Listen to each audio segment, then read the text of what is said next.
Maybe one day we'll stop getting updates about Avengers, Secret Wars, Doomsday, and the future of the MCU, but today is not that day. Because we just got even more insane updates, news, rumors, and reveals for not only Avengers, Doomsday, and Secret Wars, but Spider-Man and Daredevil, the Young Avengers, and so much more. And we've officially gone 0 days without an MCU update. And y'all know me, if I start seeing some dots in the sky, I'm gonna make them connect because I got a brain blast. But either way, me and you know what we gotta do. We gotta talk about it.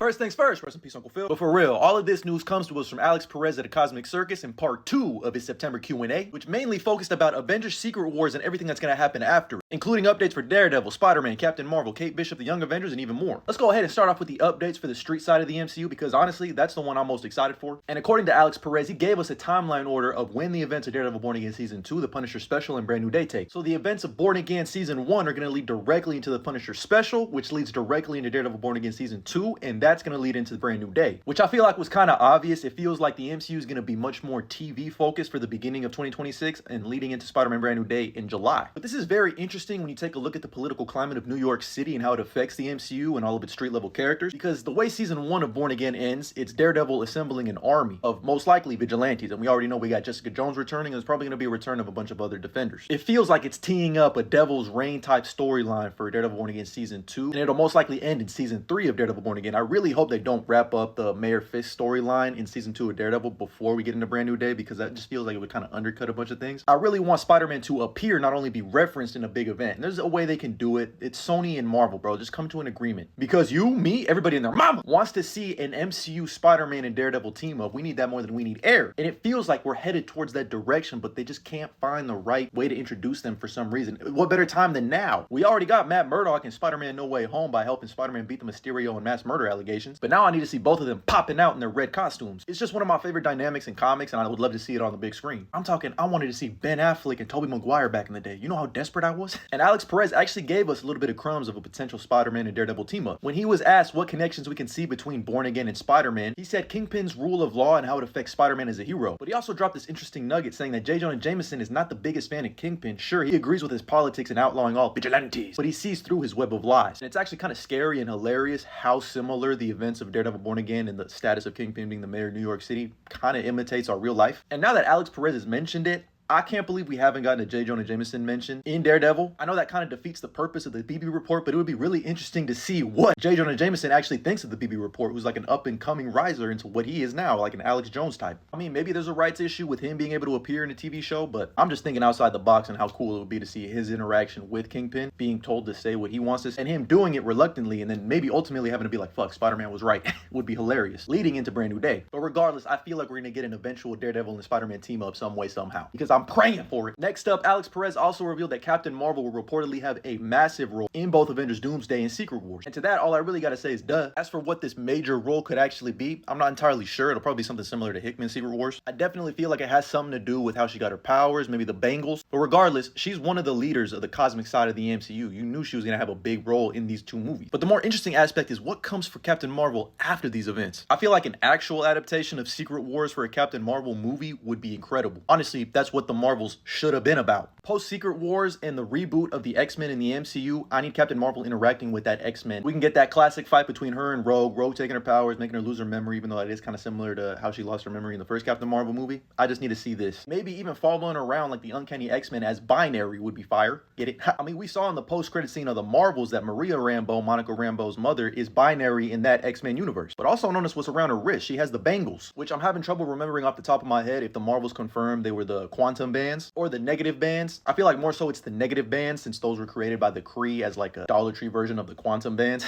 And if I remember correctly, they found the bangles on the dead body of a Kree, so it feels like it's probably the negative bands. Although it would be fire if it was the quantum bands, so we can get introduced to Kazar sooner than later. Regardless, something tells me these bangles are what has to do with Captain Marvel's big role in Doomsday and Secret Wars. And again, post Secret Wars, we got to get introduced to the Shi'ar Empire and the probable Shi'ar Kree war. I mean, I selfishly just want them to introduce the Imperial Guard so we can finally get my dog Gladiator on a big screen. That would be fire. We We got a little taste of the Shi'ar Empire and Gladiator and X-Men 97, but I need to see that shit in live action for the Mutant Saga for real. And it's cosmic, so you know Captain Marvel's gonna be there. I could also definitely see them adapting a Civil War 2, which would feel like overkill at this point. Honestly, wasn't that great? But if you want to heavily involve Captain Marvel, Carol Danvers, there's another storyline you can use. And Vincent D'Onofrio himself actually even teased Daredevil Born Again Season 2 when he tweeted, 2 is complete. 2 is quite something. Emotional, chaotic, and just plain batshit crazy. That's all I needed to hear. I'm gonna be there day one no matter what. But moving on over to some Haley Steinfeld as Kate Bishop crumbs, Alex Perez is reporting that Kate Bishop will reportedly be the leader of the Young Avengers, but not only that, she's said to be one of the main heavy hitters for the next saga of the MCU. Let me get the obvious thing out of the way, because anytime we get more Kate Bishop, Haley Steinfeld on my screen, that's a W. But also, it feels like they've been trying to develop this Young Avengers, Champions, or MCU amalgamation of both of them for a while now, so it's nice to know that they still have plans for them down the road. And I'm assuming they're probably going to form together as a team during the events of Doomsday and Secret Wars, because we got those leaked concept art. But I think it's smart for them to anchor the Young Avengers with Haley Steinfeld, because she's a much more prominent name than Kamala Khan and Iman Vellani, even though Iman Vellani as Kamala Khan is probably one of the best castings of all time. And honestly, according to Alex Perez, they're actually more like co-leaders, but I get it. You want to have her front and center because she is a face that a lot of people recognize. But mind you, Haley Steinfeld gonna be pushing 40 by the time we get a Young Avengers project. Are we really still gonna be calling her Young Avenger? Benjamin Button type?